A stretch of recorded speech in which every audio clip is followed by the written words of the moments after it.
ಎನಿಸದ ತಂದೆ, ಬುದ್ಧಿ ಹೇಳದ ಗುರು, ಬಿದ್ದಿರಲು ಬಂದು ನೋಡದ ತಾಯಿ. ಈ ಮೂರು ಶುದ್ಧ ವೈರಿಗಳು ಸರ್ವಜ್ಞ. ಹಾಗಾದ್ರೆ ತಂದೆ, ತಾಯಿ ಮತ್ತೆ ಗುರುವಿನ ಕರ್ತವ್ಯಗಳನ್ನ ಹೇಳಿದ್ರು. ನೋಡಿ, ನಾವು ಇನ್ನೂ ಒಂದು ಹೇಳ್ತೇವೆ ನೋಡಿ, ಹೆಣ್ಣನ್ನು ಕಲಿತರೆ ಶಾಲೆಯೊಂದು ತೆರೆದಂತೆ. ನಮ್ಮೆಲ್ಲರಿಗೂ ಕೂಡ ನಾವು ಈ ಭೂಮಿಗೆ ಬರೋದಕ್ಕೆ ಕಾರಣ ಯಾರಪ್ಪ? ತಾಯಿ, ಅಮ್ಮ ಅಥವಾ ತಾಯಿ ಅಂತ ನಾವು ಕರಿತೀವಿ. ಏನಂತ ಕರಿತೀವಿ? ಅಮ್ಮ ಅಥವಾ ತಾಯಿ. ಹಾಗಾದ್ರೆ ತಂದೆ ಋಣವನ್ನ, ತಾಯಿ ಋಣವನ್ನ ತೀರ್ಸೋದಕ್ಕಾಗತ್ತಾ ಮಕ್ಕಳೇ? ನೋಡ್ರಿ, ನಾವು ಇವತ್ತು ಭೂಮಿಗೆ ಬರೋದಕ್ಕೆ ಕಾರಣ ಯಾರು? ಅಮ್ಮ ಅಥವಾ ತಂದೆ, ತಾಯಿ. ತಾಯಿ ಪಾತ್ರ ಹೆಚ್ಚು. ತಾಯಿ ಅಂದ್ರೆ ಇನ್ನೊಂದು ರೂಪ, ತ್ಯಾಗದ ಮತ್ತೊಂದು ಪ್ರತೀಕ ಅಂತ ನಾವು ಹೇಳ್ತೀವಿ. ಈ ತಾಯಿ ಬಗ್ಗೆ ಎಷ್ಟು ಹೇಳಿದ್ರು ಕೂಡ ಕಡಿಮೆನೆ ಮಕ್ಕಳು. ನೋಡಿ, ಉಪ್ಪಿಗಿಂತ ರುಚಿ ಇಲ್ಲ, ತಾಯಿಗಿಂತ ಬಂಧುವಿಲ್ಲ. ಹಾಗಾದ್ರೆ ಏನಪ್ಪಾ ಈ ಗಾದೆ ಮಾತು ಏನನ್ನ ಸೂಚಿಸುತ್ತೆ? ಉದಾಹರಣೆಗೆ ನೋಡ್ರಿ, ನಾವು ಆಹಾರವನ್ನ ತಯಾರು ಮಾಡುವಾಗ ಎಲ್ಲಾ ಪದಾರ್ಥಗಳನ್ನ ಹಾಕಿ, ಕೊಬ್ಬರಿ, ಮಸಾಲೆ, ಆಮೇಲೆ ಖಾರ ಪುಡಿ, ಅರಿಶಿನ ಪುಡಿ, ಕರಿಬೇವು, ಕೊತ್ತಂಬರಿ ಸೊಪ್ಪು ಎಲ್ಲದನ್ನೂ ಹಾಕ್ತೇವೆ ನಾವು. ಆದ್ರೆ ಉಪ್ಪು ಒಂದನ್ನ ಹಾಕೋದು ಬೇಡ. ಆ ಆಹಾರವನ್ನ ನಮ್ಗೆಲ್ಲ ಊಟ ಮಾಡೋದಕ್ಕೆ ಆಗುತ್ತಾ?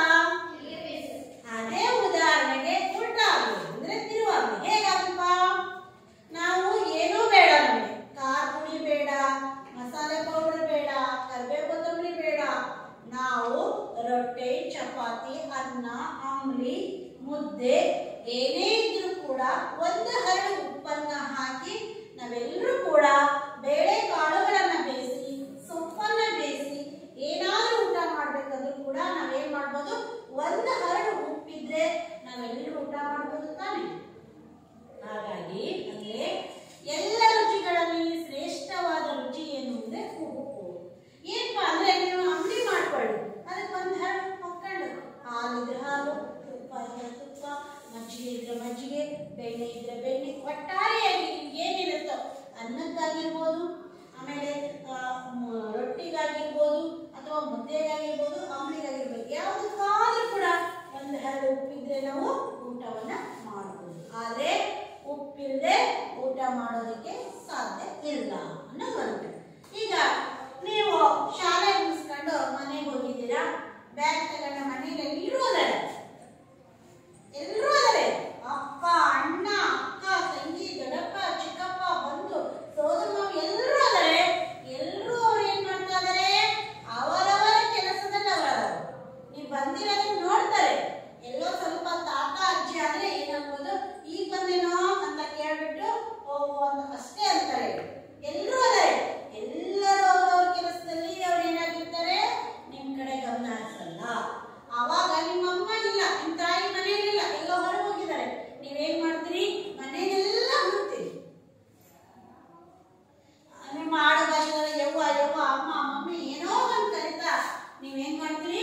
ಎಲ್ಲ ಕಡೆ ಹುಡುಕ್ತೀರಿ. ತಾಯಿ ಇಲ್ಲ ಅಂದ್ರೆ ಎಲ್ಲರೂ ಇದ್ದು ಕೂಡ ಯಾರು ಇಲ್ಲದಂಗೆ. ಅದೇ ನಿಮ್ ತಾಯಿ ಒಬ್ಬಳೇ ಇದ್ದಾರೆ. ನೀವು ಮನೆಗೆ ಹೋದ ತಕ್ಷಣ ನಿಮ್ ತಾಯಿ ಏನ್ ಮಾಡ್ತಾರೆ? ಏನಂತ ಹೇಳ್ತಾರೆ ನಿಮ್ಗೆ? ಹೇಳಿ ನೋಡೋಣ. Very good. ಫಸ್ಟ್ ಏನ್ ಮಾಡ್ತಾರೆ? ಬ್ಯಾಗ್ ಇಟ್ಟು ಬಂದು, ಕೈ ಕಾಲು ಮುಖ ತೊಳ್ಕೊಂಡು, ಬಟ್ಟೆಯನ್ನ ಬದಲಾವಣೆ ಮಾಡಿಕೊಂಡು, ಯೂನಿಫಾರ್ಮ್ ಅಥವಾ ವಸ್ತ್ರವನ್ನ ಬದಲಾವಣೆ ಮಾಡ್ಕೊಂಡು ಬಂದು ನೀ ಏನ್ ಮಾಡ್ಬಾ? ಊಟಕ್ಕೆ ಬಾ. ಎಲ್ಲರೂ ಹೋದರೆ ಮನೆ ತುಂಬಾ ಅಡಿಗೆ ಇದೆ, ಆದ್ರೆ ಯಾರೊಬ್ರು ಈಗ ಬಂದೇನಪ್ಪ, ಊಟ ಮಾಡ್ತೀನಪ್ಪ ಅಂತ ಯಾರೊಬ್ರು ಕೇಳಲ್ಲ. ಅದೇ ತಾಯಿ ಇದ್ದಿದ್ರೆ ವಾಪಸ್ ತಂದೆ ಕೊನೆ ನೀ ಬರೋದ್ ಲೇಟ್ ಆದ್ರೆ ನಿನ್ನ ನೋಡ್ಕೊಂಡು ಎಲ್ಲಿ ಹೋಗ್ತಾಳೆ? ನೀ ಎಲ್ಲೆಲ್ಲೋಗಿ ಅಲ್ಲಿ ತಟ್ಟೆ ಹಿಡ್ಕೊಂಡ್ ಬರ್ತಾಳೆ. ಅದೇ ತಾಯಿ. ಅದಕ್ಕೋಸ್ಕರ ಈ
ತಾಯಿಯ ಕುರಿತು ಹಾಡನ್ನ ಹೇಳಿದೆ. ಈಗ ಕವಿ ಪರಿಚಯವನ್ನ ಮಾಡ್ಕೊಳ್ಳೋಣ. ಮೊದಲಾಗಿ ಯು ಆರ್ ಅನಂತಮೂರ್ತಿಯವರು. ಇವರ ಪೂರ್ಣ ಹೆಸರು ಉಡುಪಿ ರಾಜಗೋಪಾಲಾಚಾರ್ಯ ಅನಂತಮೂರ್ತಿ. ಬರ್ಕೊಳ್ಳಿ.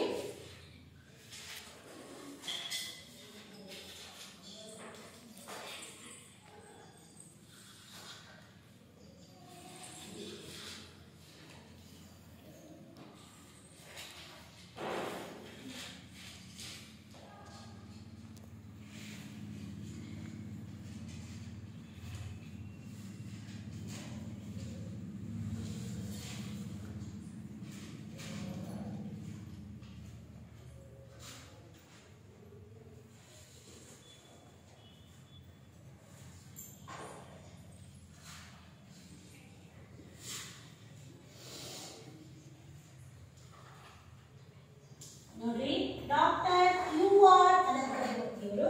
ನೋಡ್ರಿ, ಇವರ ಜನನ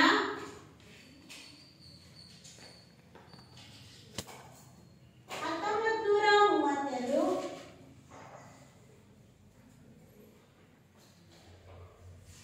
ಇನ್ನ ಇವರ ಜನ್ಮಸ್ಥಳ ನೀವು ವಾಕ್ಯದ ರೂಪದಲ್ಲಿ ಬರ್ಕೋಬೇಕು ಮಕ್ಕಳೇ. ಪರೀಕ್ಷೆಯಲ್ಲಿ ಏನ್ ಕೇಳ್ತಾರೆ? ವಾಕ್ಯದ ರೂಪದಲ್ಲಿ ಕೇಳೋದ್ರಿಂದ ಶಿವಮೊಗ್ಗ ಜಿಲ್ಲೆಯ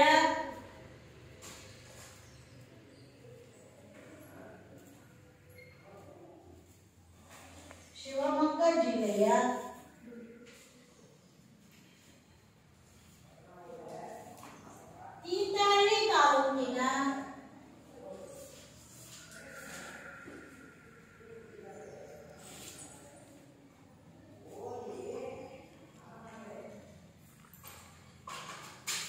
ತಾಲೂಕಿನ ಮೇಳಗಿ ಗ್ರಾಮ.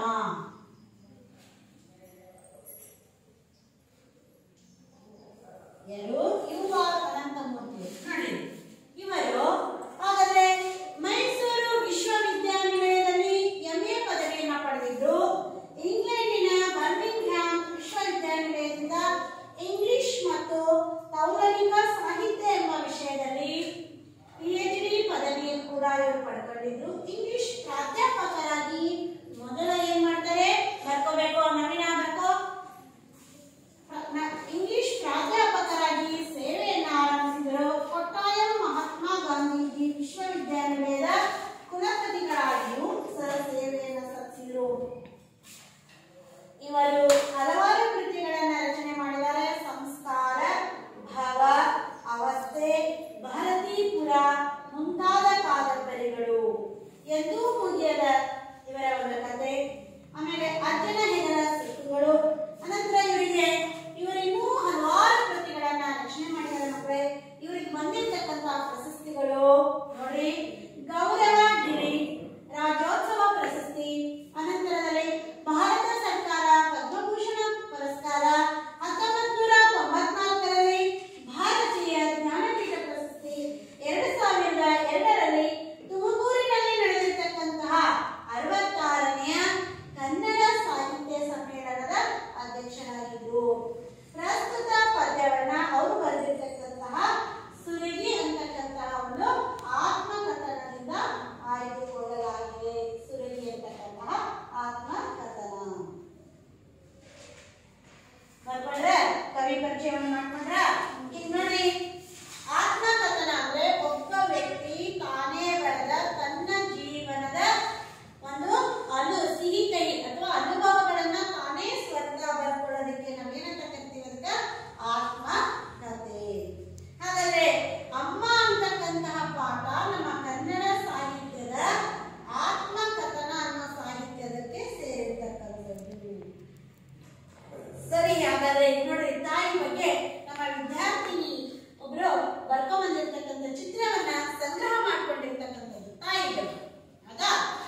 Good. Reed is red. Reed is red. Red is rose. Rose is flower. Flower is my mother. Very good.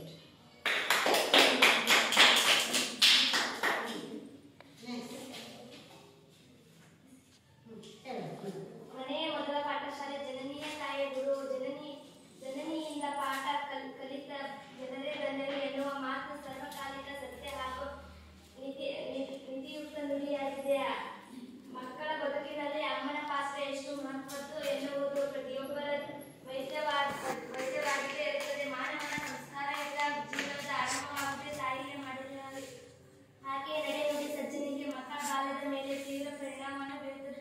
ನಮ್ಮನ್ನು 9 ತಿಂಗಳು ಹೊತ್ತು ಹೆತ್ತು ಬೆಳೆಸಿ ಸಾಕಿ ನಮ್ಮನ್ನು ಸಲಹೆ ಎಲ್ಲ ಮಾಡಿ ನಮ್ಮನ್ನು ಶಾಲೆಗೆ ಕಳಿಸುತ್ತಾಳೆ. ಅವರ ಹೊಲದಲ್ಲಿ ಬೆವರು ಸುರಿಸಿ ನಮ್ಮನ್ನು ಶಾಲೆಗೆ ಕಳಿಸಿ ನಮ್ಮ ಮಕ್ಕಳನ್ನು ಒಳ್ಳೆಯ ಅಭ್ಯಾಸವನ್ನು ಕೊಡಿಸಬೇಕೆಂದು ಅಮ್ಮನ ಆಸೆಯಾಗಿರುತ್ತದೆ.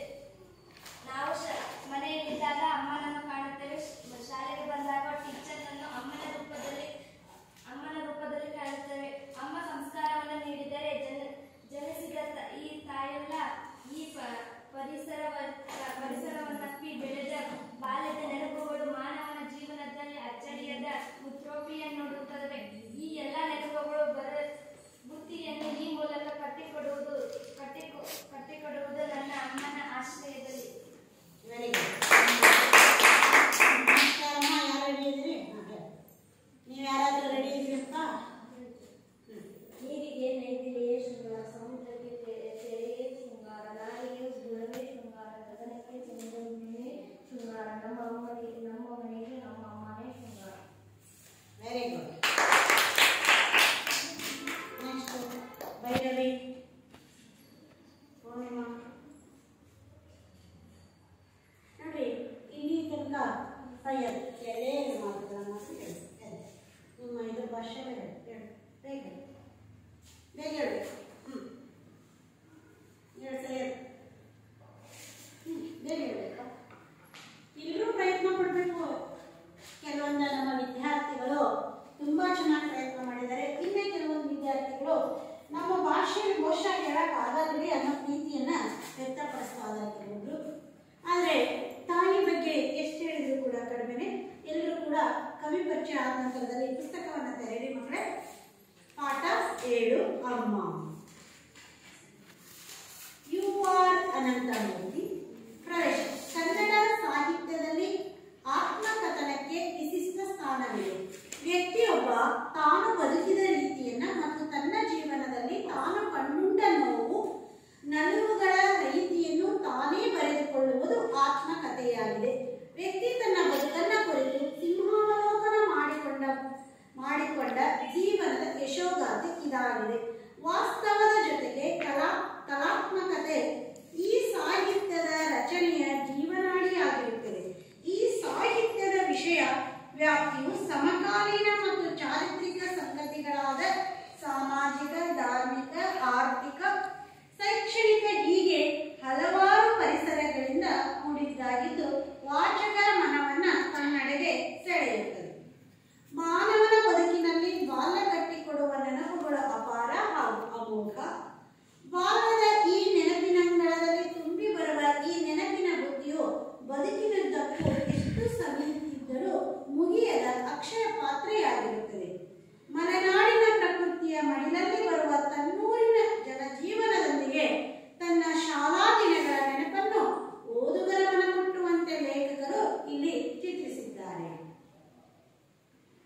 ಈ ಊರಿನಲ್ಲಿ ಹುಲಿಗಳ ಕಾಟ ಬಹಳ ಇತ್ತು. ನಮ್ಮಮ್ಮನಿಗೆ ದೂರದಲ್ಲಿ ಹುಲಿ ಕೂಗುತ್ತಿದ್ದರೆ ತಟ್ಟನೆ ತಿಳಿದು ಬಿಡುತ್ತಿತ್ತು. ಹುಲಿಗಳ ಶಬ್ದಕ್ಕೆ ತುಂಬಾ ಸೂಕ್ಷ್ಮಮತಿಯಾಗಿದ್ದ ಜೀವಿಗಳೆಂದರೆ ಕೊಟ್ಟಿಗೆಯ ದನಗಳು. ಅವು ಗಡಗಡ ನಡುಗಲು ಶುರು ಮಾಡುತ್ತಿದ್ದವು. ಕೊರಳಿನ ಗಂಟೆ ಜೋರು ಶಬ್ದ ಮಾಡುತ್ತಿತ್ತು. ನಾನು, ನಮ್ಮಮ್ಮ, ನಮ್ಮಜ್ಜ ಚಿಮಣಿ ದೀಪದ ಬೆಳಕಲ್ಲಿ ಒಳಗಡೆ ಕೂತು ಎಲ್ಲಿ ಹುಲಿ ನಮ್ಮ ಕೊಟ್ಟಿಗೆಗೇನೋ ನುಗ್ಗಿ ಬಿಡುತ್ತದೆಯೋ ಎಂದು ಕಾಯುತ್ತಿದ್ದೆವು. ಮನೆಗೆ ನಿತ್ಯ ಆಳುಗಳು ಬಂದಾಗ ಮಾತು ಶುರುವಾಗುತ್ತಿದ್ದುದು ಯಾವುದೋ ಹುಲಿ ಯಾವುದೋ ದನವನ್ನ ಕಾಡಲ್ಲಿ ಹಿಡಿದು ಅವರ ಮನೆ ದನ ಹೋಯಿತು, ಇವರ ಮನೆ ದನ ಹೋಯಿತು. ಹೀಗೆ ಮಲೆನಾಡಿನಲ್ಲಿ ಹುಲಿ ಆಗ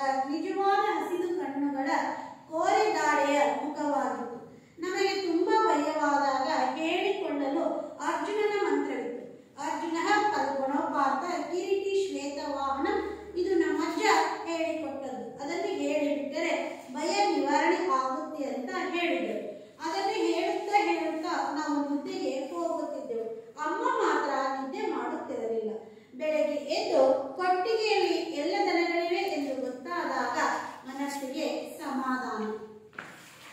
ನನ್ನ ಮೊದಲ ವಿದ್ಯಾಗುರು ನನ್ನ ಅಮ್ಮ.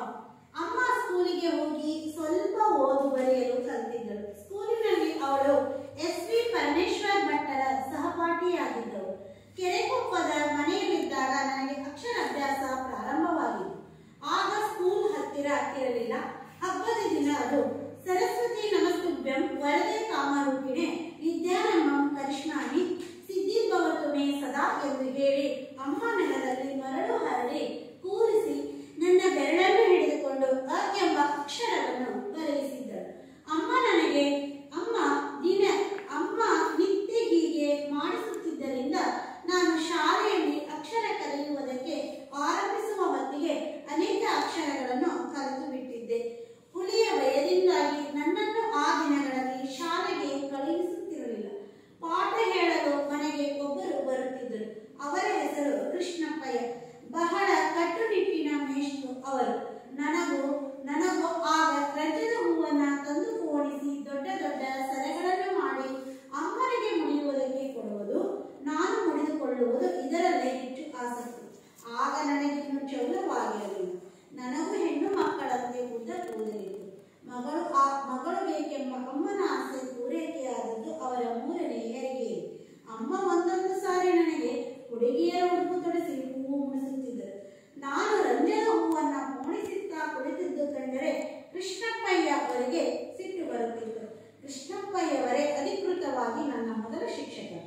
ಕೃಷ್ಣಪ್ಪಯ್ಯವರೇ ಬರುವಾಗಲೇ ಒಂದು ಬೆತ್ತ ತಂದಿರುತ್ತಿದ್ದರು. ಪೆಟ್ಟು ತಿಂದು ಅದೇನು ಕಲಿತೆ ಎಂಬುದು ಮರೆತೇ ಹೋಗಿದೆ. ಆದರೆ ಕೃಷ್ಣಪ್ಪಯ್ಯ ಮಾತ್ರ ನೆನಪಿನಲ್ಲಿದ್ದಾರೆ. ಮನಸ್ಸಿನಲ್ಲಿ ನೋಡ್ಕೊಳ್ಳಿ, ಓದಿಸ್ತೀನಿ. ಪದಗಳ ಅರ್ಥವನ್ನ ಇದರಲ್ಲಿ ಬರ್ತಕ್ಕಂಥ ಪದಗಳ ಅರ್ಥವನ್ನ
ಸೂಕ್ಷ್ಮವಾಗಿದ್ದ ಜೀವಿಗಳೆಂದರೆ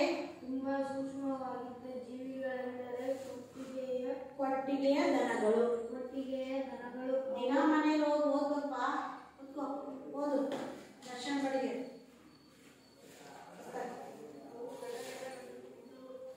ಅವು ಗಡಗಡ ನಡಗಲು ಶುರು ಮಾಡುತ್ತಿದ್ದವು.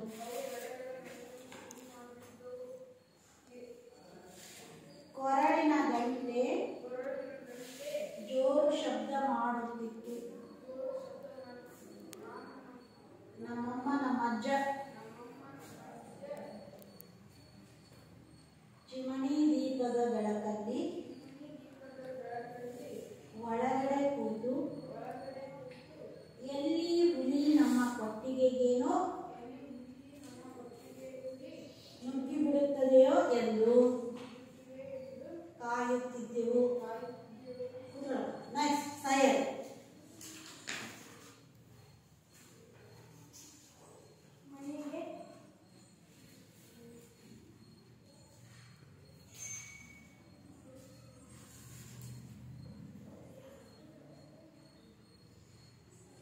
ಮನೆಗೆ ನಿತ್ಯ ಆಳುಗಳು ಬಂದಾಗ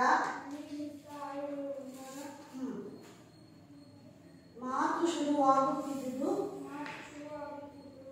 ಯಾವುದೋ ಹುಲಿ ಯಾವುದೋ ದನವನ್ನು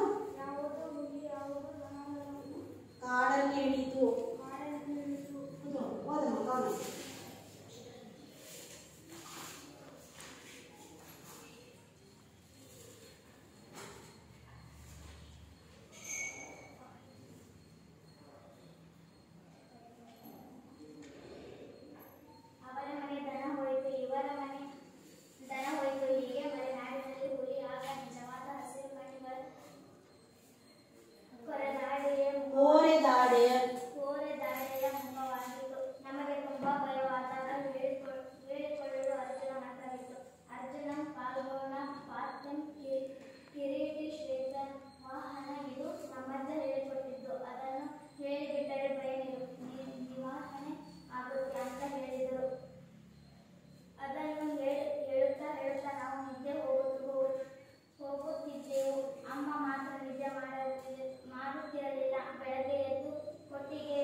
ಆರ್ಥಿಕತೆ ಅಂತ ಕರೀತಾರೆ.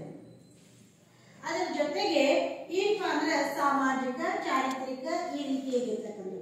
ಮನುಷ್ಯನಿಗೆ ಬಾಲ್ಯದ ನೆನಪುಗಳು ಎಷ್ಟು ಮಧುರ ನೋಡ್ರಿ.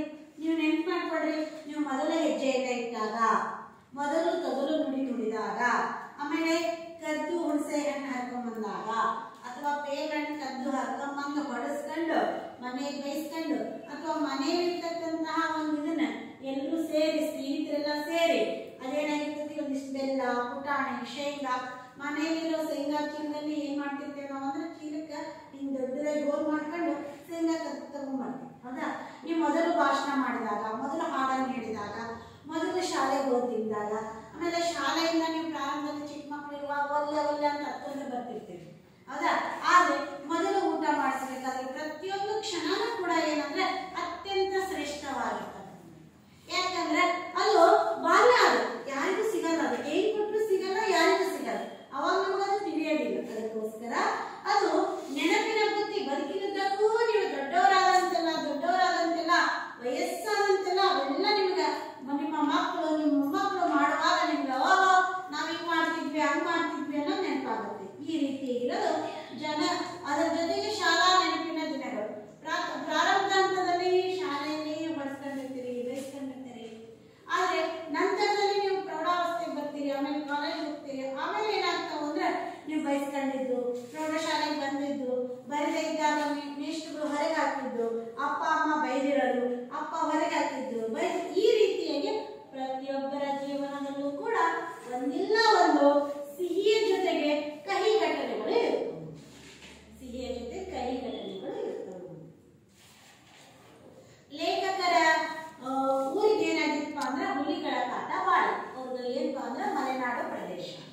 ಹಾಗಾಗಿ ಅವ್ರು ಏನ್ ಮಾಡಿದ್ರು ಅಂದ್ರೆ ಹುಲಿಗಳ ಹೂ ಅಂತ ಎಲ್ಲರೂ ಕೂಗಾಕತ್ರ ಅವ್ರಮ್ಮ ಬರೇ ಅದೇ ಒಂದು ಯೋಚನೆಯಲ್ಲಿರೋದ್ರಿಂದ ತಿಳಿತಾ ಇತ್ತು. ಎಲ್ಲರೂ ಮಲಗಿದ್ರು ಕೂಡ ಅವ್ರ ತಾಯಿ ಮಾತ್ರ ಮಲಗ್ತಾ ಇರಲಿಲ್ಲ.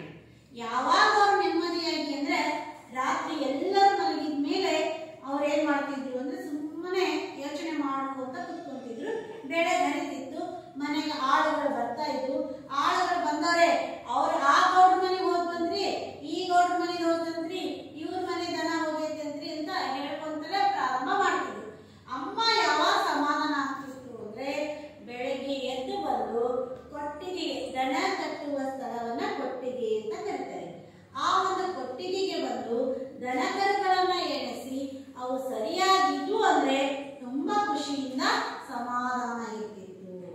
ಹಾಗಾಗಿ ಅವ್ರು ಏನ್ ಮಾಡ್ತಿದ್ರು ಅಂದ್ರೆ ತುಂಬಾ ಭಯವಾದಾಗ ಒಂದು ಮಂತ್ರವನ್ನ ಹೇಳ್ಕೊಟ್ಟಿದ್ರು.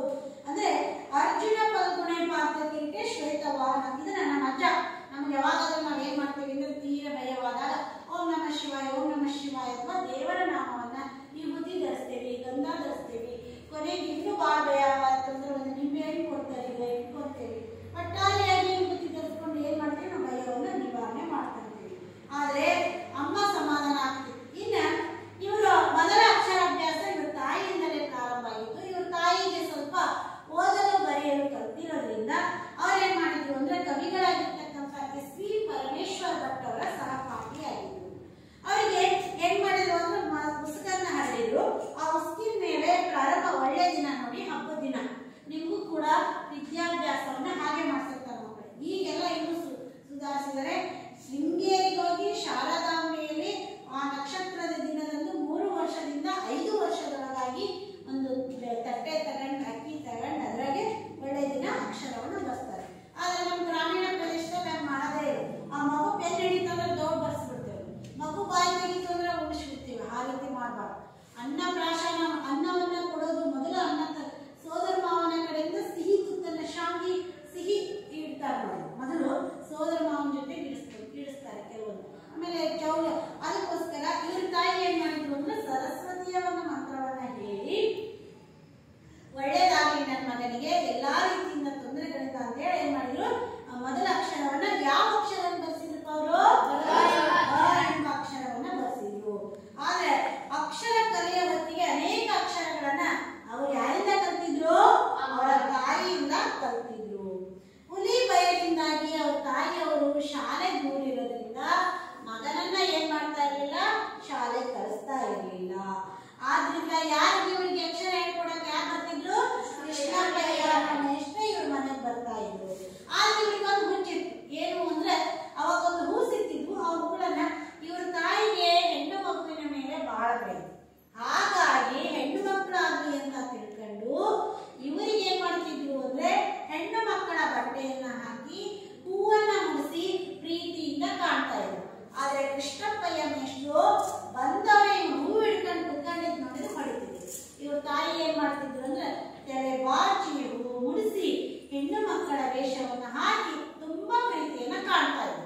ಇವರಿಗೆ ಅವ್ರ ತಾಯಿಗೆ ಅವರ ಆಸೆ ಯಾವಾಗ ಈಡೇರಿತು ಅಂದ್ರೆ ಮೂರನೇ ಮಗುವಿಗೆ ಜನ್ಮ ಕೊಟ್ಟಾಗ ಏನಾಯ್ತು, ಹೆಣ್ಣು ಮಗುವಾಯಿತು. ಅಲ್ಲಿವರೆಗೂ ಇವರ ಜವಳವನ್ನ ತಗ್ಸಿರ್ಲಿಲ್ಲ, ಜವಳ ತಗ್ಸಿರ್ಲಿಲ್ಲ. ಅಲ್ಲಿವರೆಗೂ ಕೂದಲು ಅಷ್ಟುದ್ದಾಗವರೆಗೂ ಬಿಟ್ಟಿದ್ರು. ಹೆಣ್ಮಗು ಆದ್ಮೇಲೆ ಆ ಒಂದು ಕಾರ್ಯವನ್ನ ಮಾಡಿದ್ರು.